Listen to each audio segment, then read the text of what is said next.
Bradley families, and welcome back to another Get Right with Miss Wright. I am so excited to have all of our co-hosts here today, and so I'm going to go ahead and introduce. We have Miss Denise Griffin. She is our district coordinator for our student support services.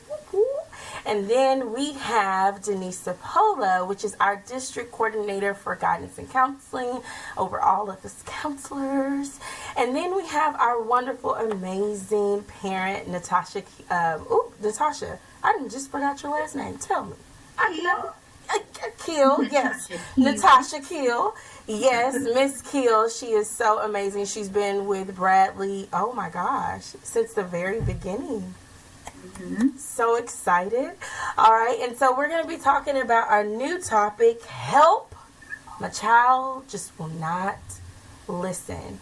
And so I know that all of you watched that commercial about just like, oh my goodness, that just parenting struggle, like what to do, right? Because what we are doing may not just be working, and then some of us have, multiple, kids, and we just don't know what to do, but sometimes they act great at home, but then when you get to school, you're just, woo! So we're going to break down some things all together. So first, we're going to get into understanding your child as just their own individual. So Denise, tell me just your thoughts in, especially with our families that have, multiple kids, more than one kid, like how does a parent, or how do we, because I'm a new mom now, really understand our child as their own? Because of course there are things that I want Kyle to do and how he needs to be, but I also feel like at some point in time he's gonna do whatever he's gonna do, and he is his own human.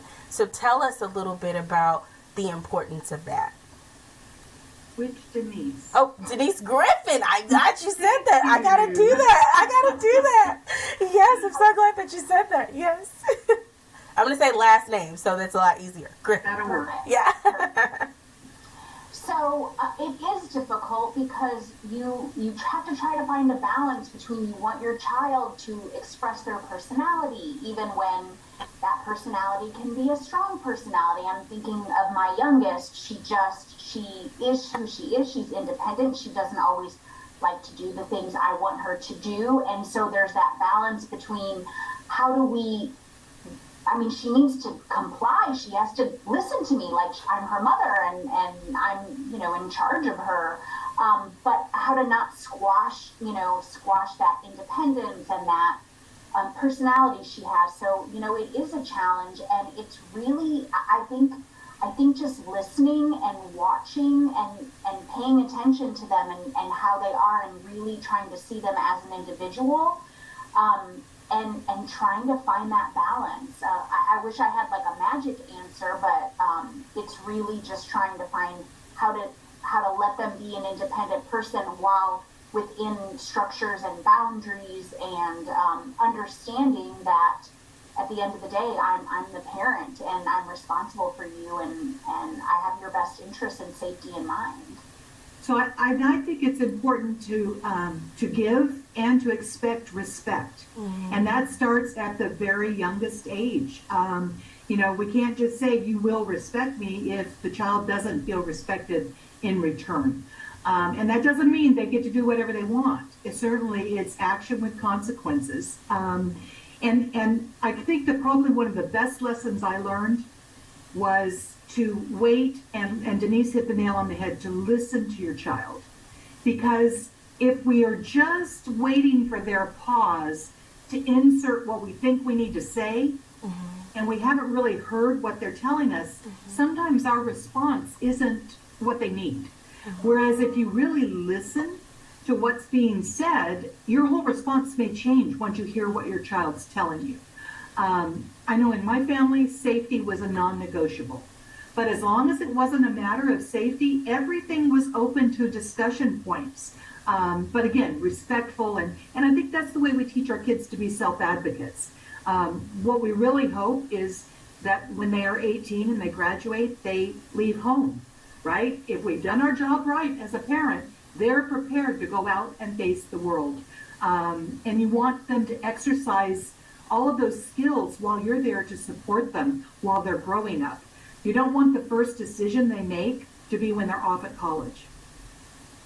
What's your take on it, Natasha? Like when you see your son, and understanding. I know sometimes like just understanding Roman is Roman. What is that for you? So just really quick from the beginning, I found myself a lot taking out a lot of my anger, my frustration, and the animosity I had towards the situation that I was previously in, towards Roman. So it took me a long time to come out of that.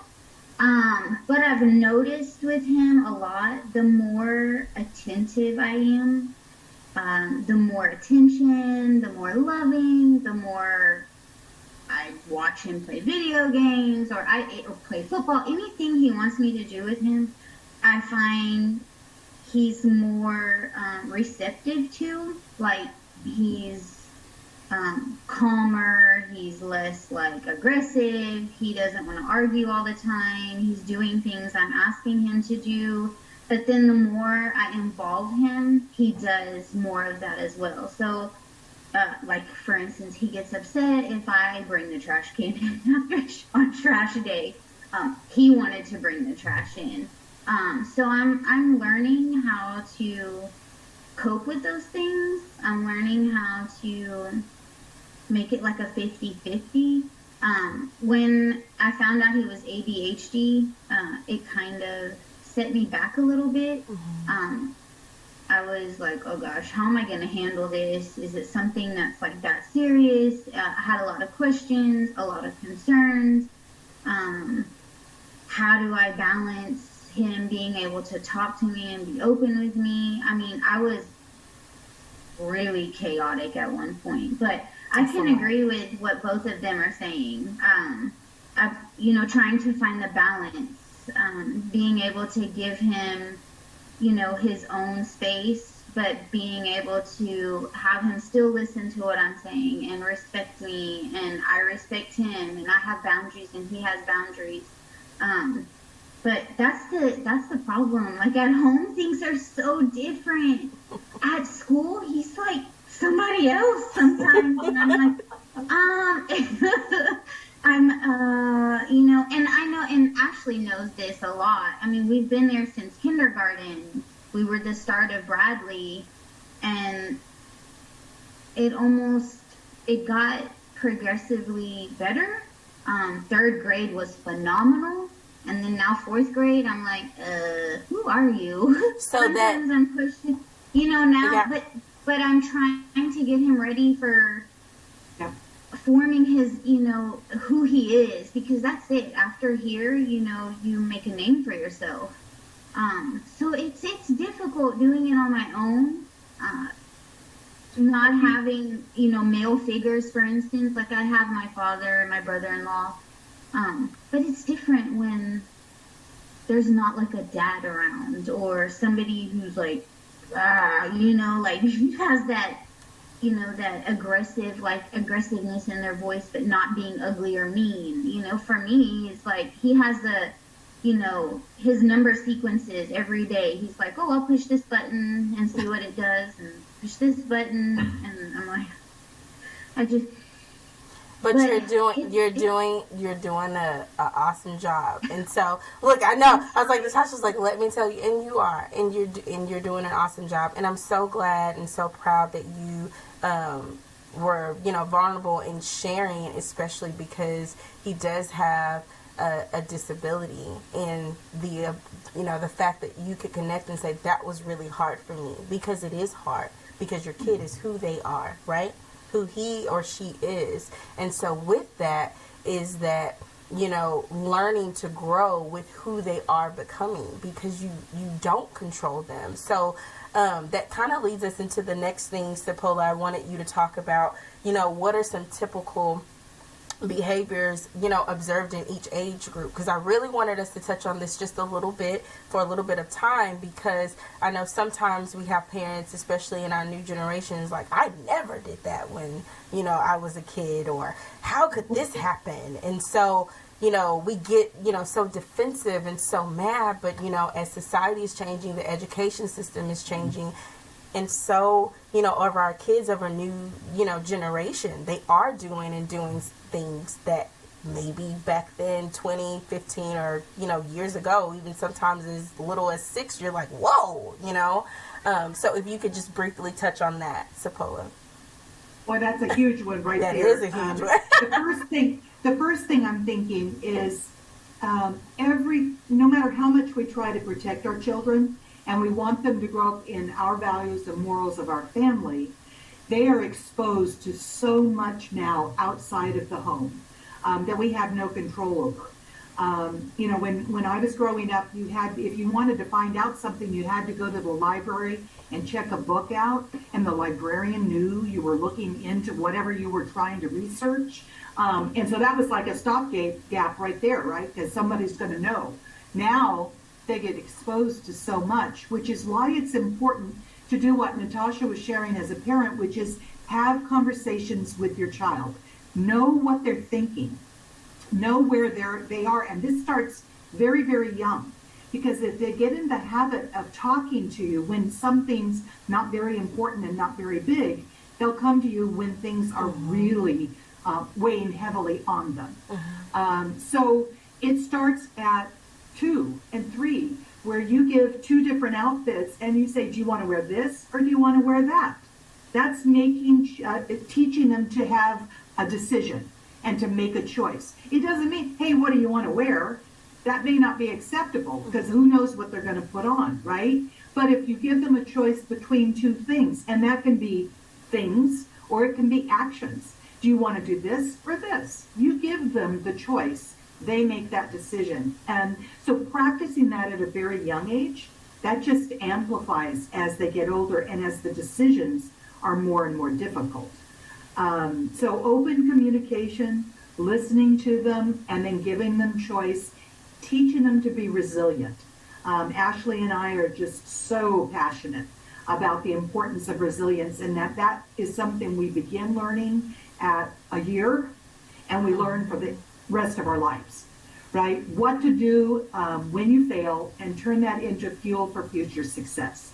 So that is something, Ashley, that speaks right along when you're saying what's a developmental stage for kids. Well, it's learning by each stage, each mistake, each action that we take, and did it meet those desired outcome? And if not, what could we have done differently? So helping our kids weigh that, is that what you wanted? And if they say, no, that's not what I expected, well, what could we do differently next time? And have them come up with that, because the way we do things may not be the way they do things, may not work for them. So, and yeah, you got to be able to face it. If in giving them this independence, you may not like the way they turn out.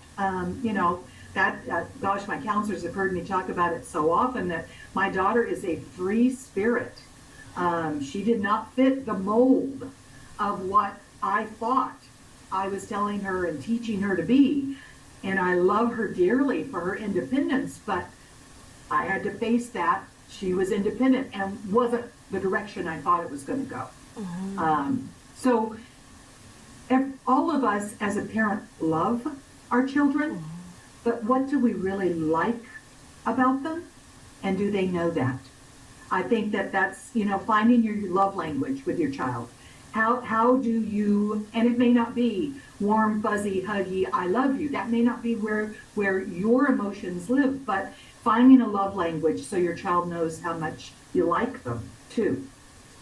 Griffin, you want to chime in? I know, sometimes, especially, within the classroom, I'm so glad. It sounds like what I'm hearing Cipolla say too is just that each stage can be different also from each kid. So if we were to label and just say, well, in this age group, these kids do this, or this group, these kids do that, it could look different based on so many different factors. So tell us a little bit, about your experience, Griffin, and what you see across different age groups. Because that really got me thinking, Cipolla, too, that, we may have, some 4th graders maybe, behaving in a way that, typical fourth grade, doesn't act, right? And it's just the parents may get stuck, like, well, what to do with it? And it sounds like, more conversations, more listening, more connecting than correcting, to meet them where they are. I don't, know, like, I don't have research to say here's where children should be at what age, but what you nailed it, and, Cipolla did also, about just, it is individualized. But I do know at about age 7, I learned this not too long ago, and I thought, oh my gosh, this makes so much sense. About age 7 is when children can really start to kind of take what you've taught them and make independent decisions. Like, they call it the age of reason. Like, you're able to kind of reason with them. It's not so, age 5 and age 6, they're still learning how to do things like play school. And age 7 is apparently when they can start making and really be held accountable. And not that they shouldn't be held accountable when they're younger, because we always have to teach that.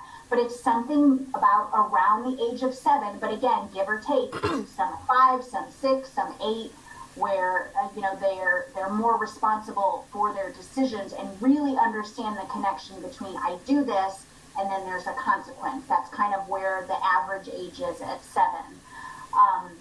And then I also know that around 5th grade is when peer influence becomes really big for students. So, like, Natasha, you talking about your 4th grader, that he might be kind of early looking at like maybe something going on with his peers in class that might make him act differently at home with peers than he's acting, at school with peers than he's acting, at home with you.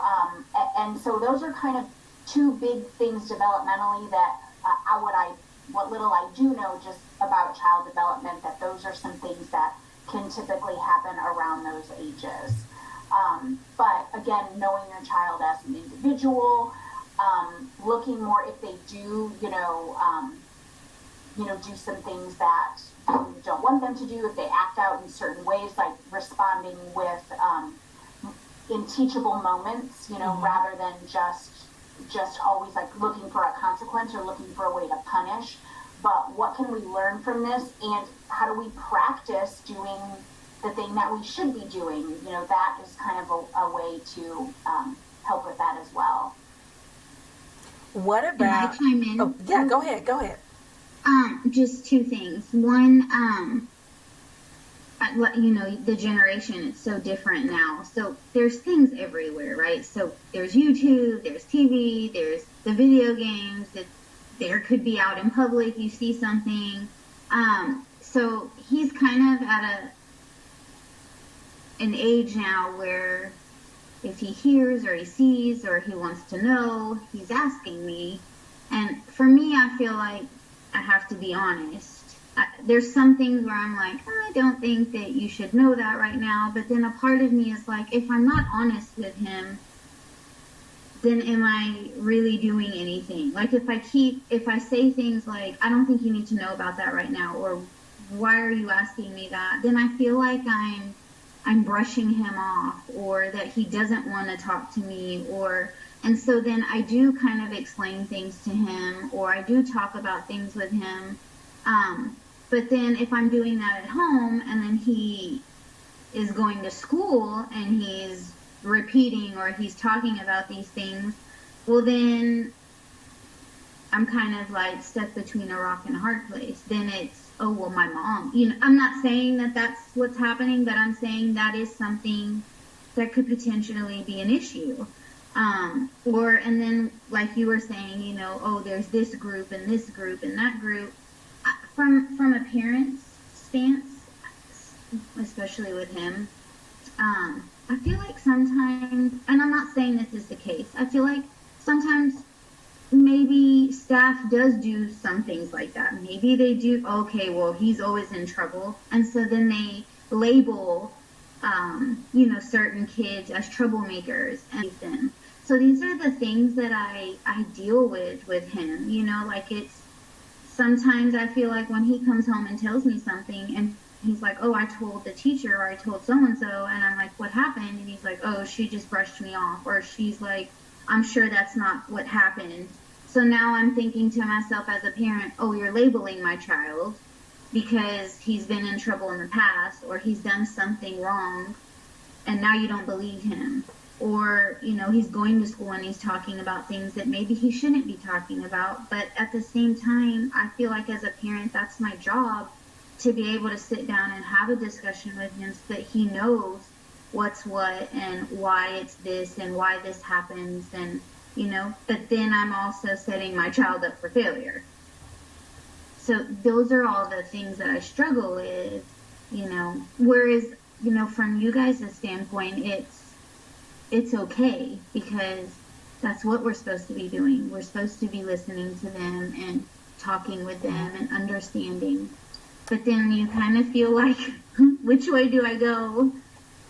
I think, well, in your vulnerability, right? Because that happens. And I think that all teachers have the best intention. I think what happens when sometimes our kiddos get into these, you know, complex situations with peers and making, you know, the wrong choice, they get overwhelmed. And so it's just hard. I want Cipolla and Griffin to balance in going into our next thing with it's like, what do you say to your kid? Like, and how do you say it? Like you said, in your vulnerability, if he asks questions, I want to be honest with him because I want to teach him that that's bad. But then I'm also struggling that once I teach him, he goes back to school and he says it. It's like, that's not what I want you to do, babe.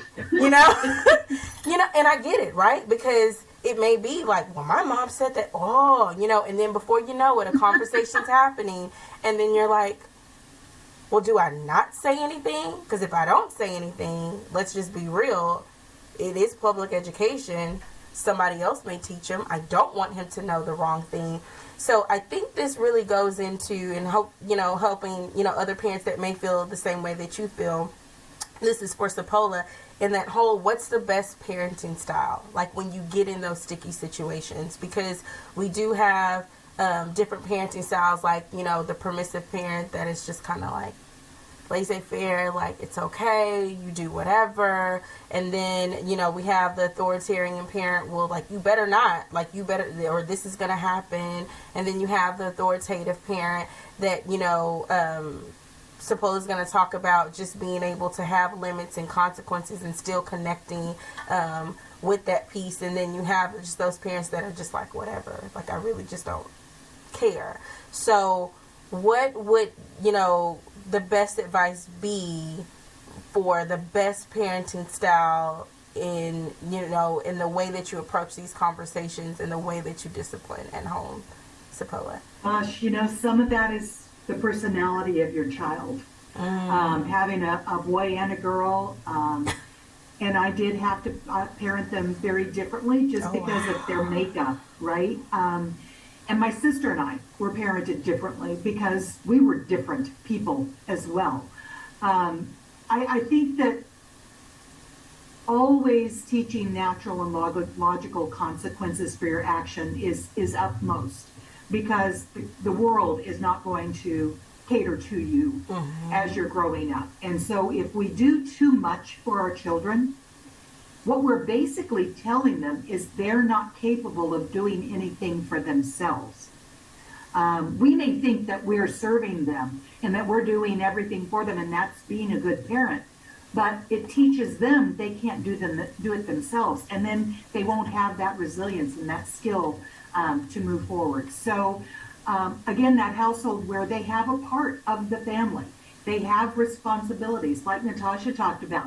Her son's disappointed if she gets the trash in before he did, because that's his job. That's where he belongs. That's his place and his comfort as being part. That's something he can do. So from a young age, having chores and responsibilities, having to obey the laws of the family, because we've all got laws for the rest of our lives. So rules at home and rules at school are the laws for us as adults. Reasoning through why we do what we do and why that's an expectation. But one thing in what y'all were talking about before that came to my mind is, don't offer up too much information. Hear the question being asked. when I was really little, my mom said, I came to her and I said, Mom, where did I come from? Well, that's a loaded question, isn't it? She was stumped, as all of us would be, and she was ready to go into birds and bees, but I wanted to know where we came from. Were we from Nevada? Were we from Texas? Were we from Idaho? I had a very, so sometimes when you get those questions, Ashley, that you were talking about, is ask if you're like, uh-oh, where do I go with this? Ask a follow-up to get clarification, because how much information are they really asking anyhow? Is it simple, or are we jumping to a higher level of what their question is, and then we've given, once the bird's out, right, we've given them too much information. It's almost like even asking him, I'm thinking now, like it's almost even asking, well, what do you think it is? Or what are you hearing, from other people? But I think it also goes back to just the power of that relationship. And I wanted to touch base before we move to Griffin about structures at home. Natasha, one of the things that you said that I feel sometimes us as parents struggle with in understanding is the balance between school and home. And Cipolla said that there are rules and laws of the land.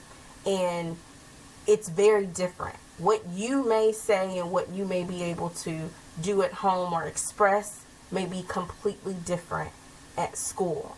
And so I really firmly believe in another thing to understand is that there are different teaching styles as well with different teachers. And so when you think about, a child's mind and being able, I got to balance the style of my mom, I got to balance the style of this teacher, I've got to balance the style of this other teacher. It's a lot to carry. So I honestly think, and just really quick, and I want to know your thoughts on that, Natasha, before we move to Griffin, just because of time. It's just the whole power in really helping our kids to understand that school and house work together, and they have to see us as a team.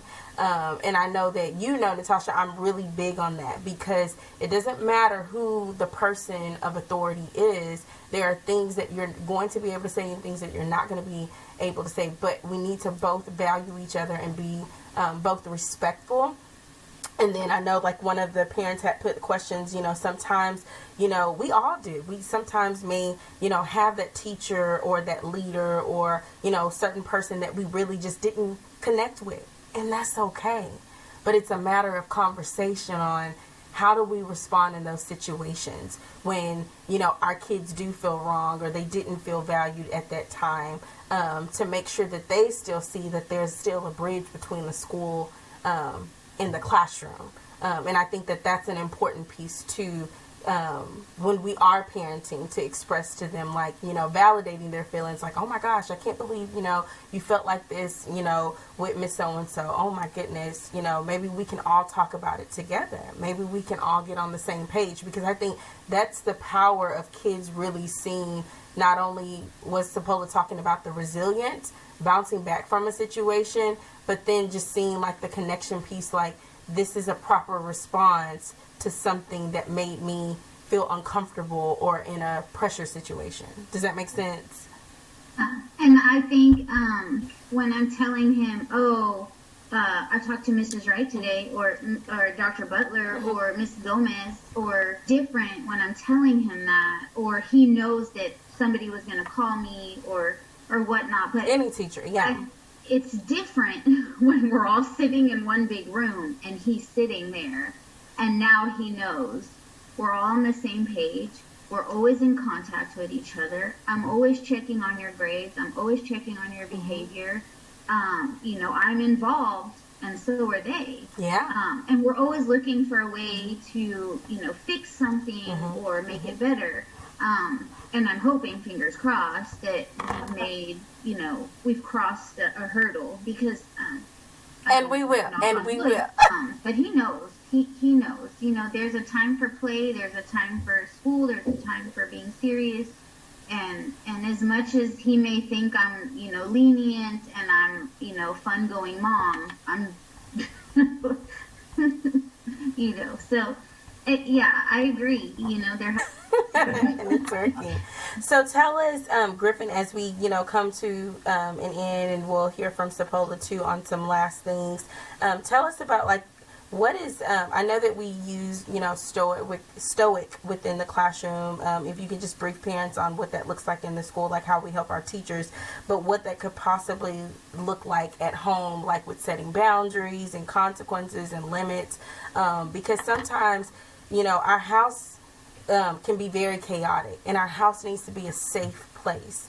And we have so many stressors that we bring into the building and the structures of our houses that when you think about just multiple personalities and everybody's just had a rough day and we're just, before you know it, stop doing that, don't do that, oh my gosh, and siblings fighting. Tell us how, us as parents can learn to, do some things within that realm. So you mentioned there's an acronym that we have learned and we teach in the district. It's called STOIC, and it stands for Structure, Teach, Observe, Interact, and Correct. And so as I learned this, I was also a newer parent with younger children, and so I got to use all of the stuff on my own kids at home to say, like, oh my gosh, this stuff really works. Mm-hmm. If we look at a behavior and we look at those 5 variables, while we can't necessarily make our kids do anything when they're bigger than a toddler, we can't force them to make the right choices, but we can look at those 5 variables and say, what can we manipulate to try to get them to make the right choices? So structures in the home could look like setting up a bedtime routine, having a consistent bedtime, looking at what are they exposed to technology-wise? Do I need to set time limits? Are they up all night on their iPad because I let them, I had that issue at home. We let them have the iPad in the room, and then guess what? They're up all night on it watching things they shouldn't be watching. So do we need to set some boundaries around that? So looking at just routines and structures. The T, as far as teaching, what do we need to teach our kids? Do they know how to respond appropriately when an adult corrects them, or how to interrupt in a polite way so that they're not, just mom, grabbing your arm when you're trying to talk to another adult. So teaching our expectations. The O, observing. Are we watching our kids? Are we supervising appropriately? Do we know what they're watching? Do we know what they're doing with their friends? Just making sure we're keeping a close eye on them and supervising. And then Natasha, when you said, things seem to go better, like the more I interact with him, that's because the I stands for interact. And to interact positively with our kids is the most powerful variable and tool that we have, and that's to pay attention and to interact with them and to see them and love them in whatever style that might be. Just saying hi to them, hugging them, showing an interest in what they're doing in their video games, even though I have no idea what it is, acting like I know and I'm really excited about Roblox, that's going to help. That's Roblox and Fortnite. Right, exactly. Yep. Like, I'm going to learn the dance because I want to, interact positively with them. And then finally, the C is correcting, because we do have to correct our kids, absolutely. But we have to, again, use those teachable moments, use those logical consequences. We don't have a lot of time, but I have the best story of how I was yelling at my girls because they were messing up the bathroom every night. And so I figured out yelling at them wasn't working. So I was having them practice brushing their teeth and do all that the right way until they got bored with it, and then they got aggravated, and I'm like, well, just do it right and we don't have to practice. And it ended up being the best consequence I had, because it took away their TV time and they had to practice doing the right thing, and then I didn't have to feel bad after yelling like I always did. So those 5 variables have been just life-changing for our family, and I know for teachers, because it really helps us think about changing behavior in a proactive and positive way. Can you repeat again what STOIC stands for, Denise? Yes. Structure, teach, observe, interact, and correct. Yes, I'm going to put that in the comments because you said that, so I was like mind blown, like, oh my gosh, she is really talking like about things that structure at home. But that's something to be in the know about, because we get so caught up and we get so busy into our groove when we go home. And I know that there may be some parents on here like, Ashley, I've got to cook, I've got to clean, I've got to do all of this stuff. I really just don't have time to do all these things. But it more goes to, and this is, just my own personal opinion, because I have my 1-year-old. I've had to stop myself because I'll bring work home and I'll just be sitting on the, on the couch, and I'll pop open my laptop, and, Kyle's just playing around, but I'm not in there with him. I need to be present with him. I need him to see mommy just really, really engaging with me, because when you're connecting with that relationship, it's going to help so much more when you do need to correct, because the relationship is there, versus you just did something to annoy me. You weren't supposed to do that. And then I didn't even set out the time to, teach, what would have been a responsible behavior. So going into the last theme, as we start to close, and we can probably get these 2 questions in with Cipolla commenting. What would be like your best use of counseling skills? Because sometimes people think like, you can only use counseling skills if you're a counselor, but there's so much in our conversations that we have with people that I feel like everyone can use a little bit of just, active listening and different things with counseling skills. When you get in angry moments, because they're going to happen, or when you get into power struggles, in altercations, and, your kid just goes off and just like, let's just be honest, if your, kid yelled, "You're an idiot," or "I don't care," what would be the best thing to do in how you have that conversation in the most positive way? Because I know, last thing, that some parents that I've heard just be vulnerable and just say, back in the day, you do what I tell you to do, and that's just it. But we have to get into that mode that doesn't work as well in the way that it used to work, and how effective is it? And remembering, how did that make us feel, when those things were happening? So tell us, what would be the best, and how, what does the conversation look like? When my daughter yelled at me that I was Momzilla, and that was about grade 5 probably. She said, "I hate you."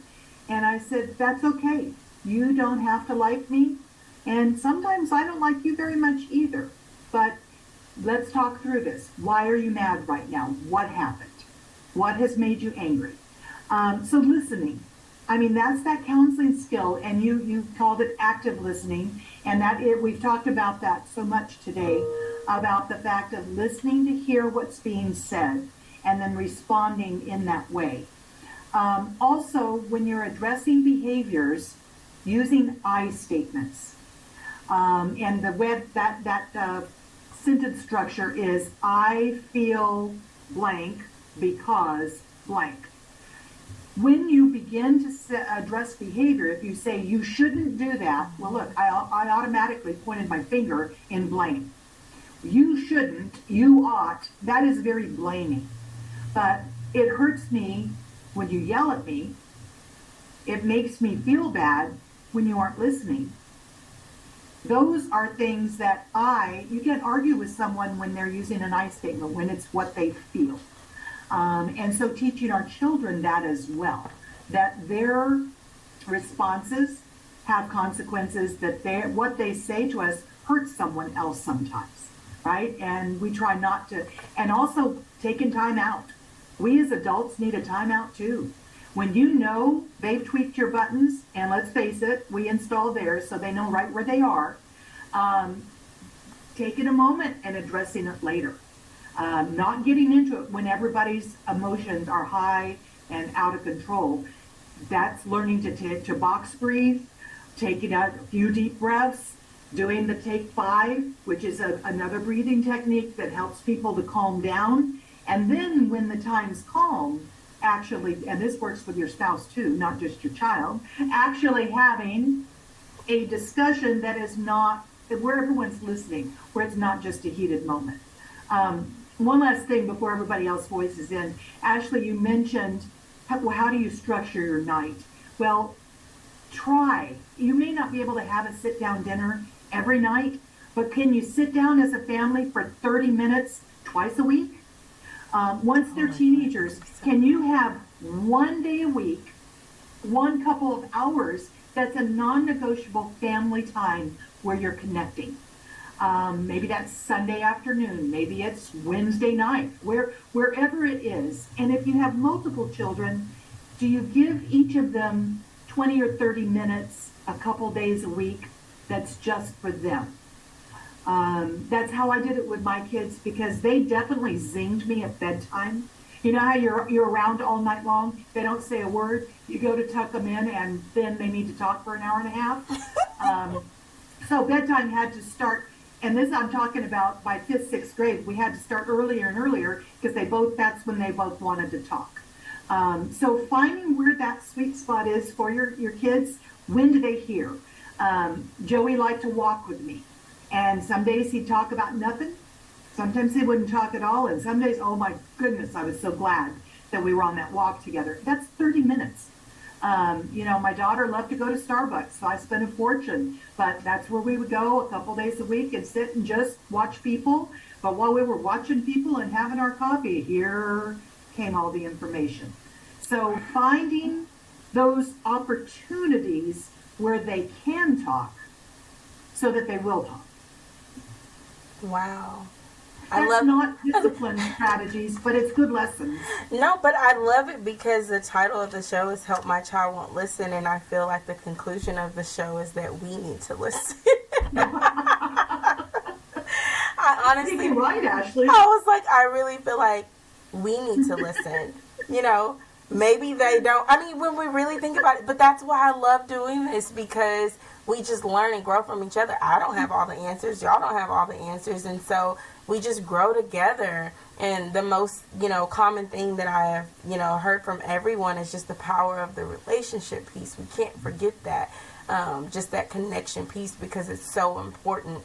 And our kids need to feel that love, and that we do value them, despite any differences or dislikes or whatever they choose to do.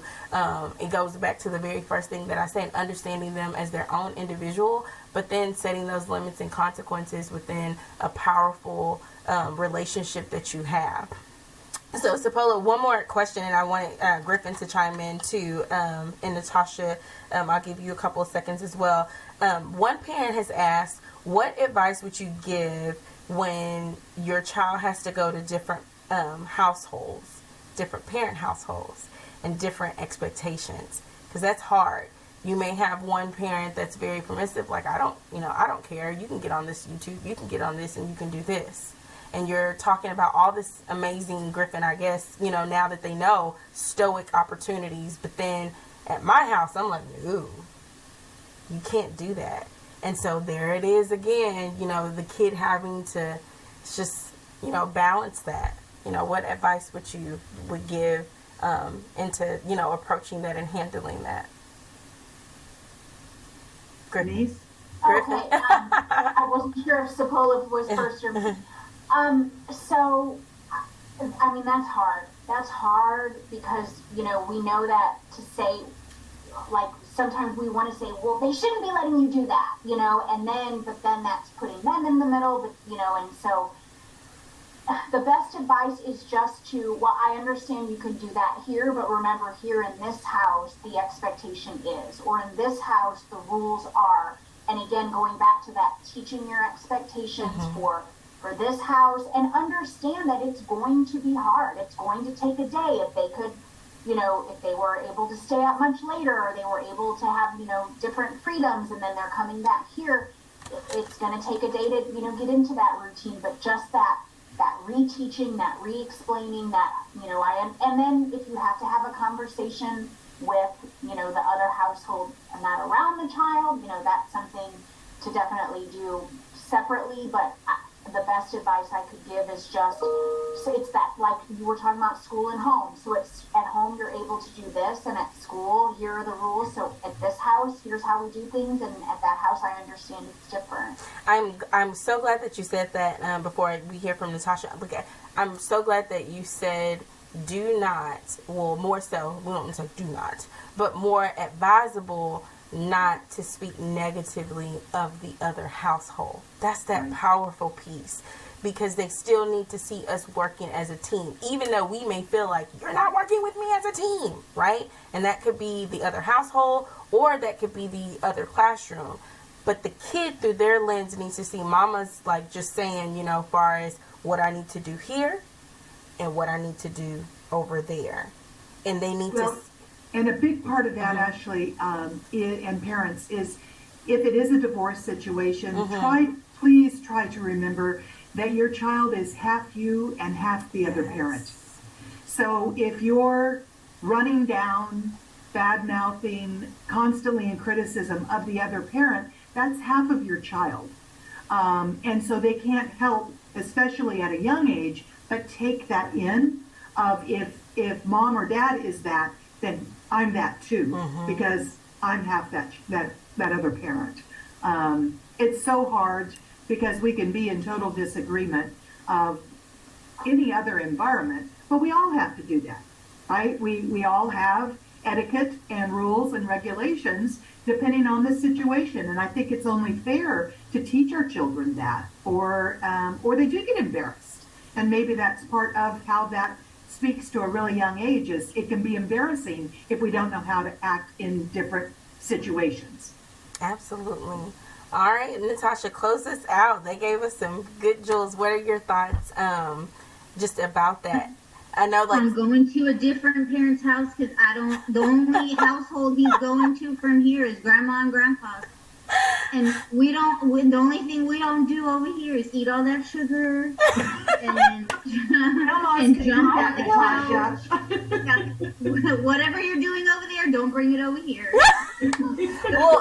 I'm glad that you said that too, because maybe we're not thinking about it in that nature. Like, you know, we have our house, and then when you go to, you know, Thea Susan's house or something, you know, she's like, oh, babe, like, y'all can do this and y'all can go to the mall, and you're like, y'all went by yourself? Excuse me? You know, it is very different. So I think it goes back, and I'm so glad that y'all were here. And as we just close out, and what I hear is that when we're trying to raise healthy, resilient children, and we're trying to get them to listen and to obey, we have to kind of what Cipolla said at first, is build that wonderful relationship to where, you know, we're giving respect in order for them to receive the respect and give it back to us, because that's important when we're understanding them as individuals.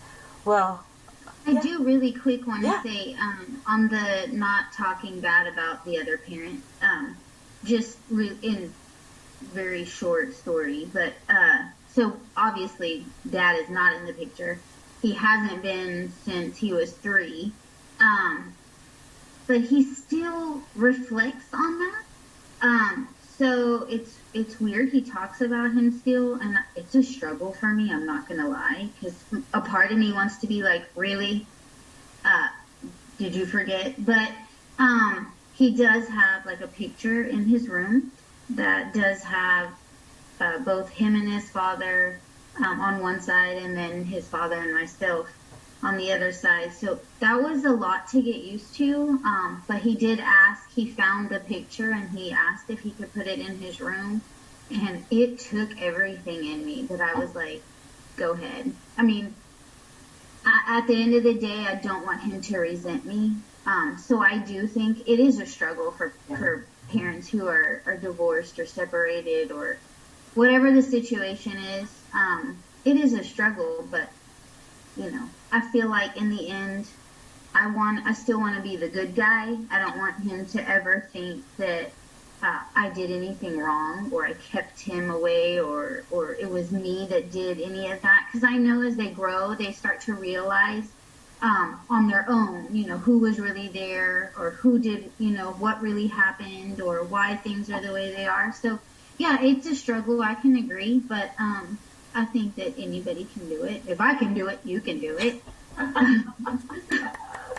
Well, thank you so much for sharing. And thank you for being vulnerable, Natasha. I know that that's a lot just to put out there, you know, in the open. And I'm pretty sure other parents may be exhaling right now and just saying, whew, okay, I know I'm not going crazy, you know, and I know that I'm not perfect. And I don't, I'm learning too, y'all. Like, parenting is not a manual. Like, Yeah. Don't you wish they came with one? Yes. And so even as a counselor, you know, like I have my moments, you know, with my baby, and I have to pull myself and I have to take a step back because I know that he's the one, but some things I'm like, oh my gosh, and he's a boy and I'm really girlish. So, and it's a lot. So I'm learning though. Well, thank you guys, and thank you parents for tuning in, and we hope you enjoyed all of this. I am going to get with Miss Cipolla and Miss Griffin on just some, you know, quick, cool sheet strategies and techniques I can just jot down from you, especially like the stoic thing, because I want you to be able to have that instead of replaying all the time, but you could replay us. But I want to make sure that you have some tools that you can keep in your phone or what have you. So thank you, Natasha, for being here. Thank you, ladies, for being here. And parents, we will see you on the next Get Right with Miss Wright. Bye. Bye-bye.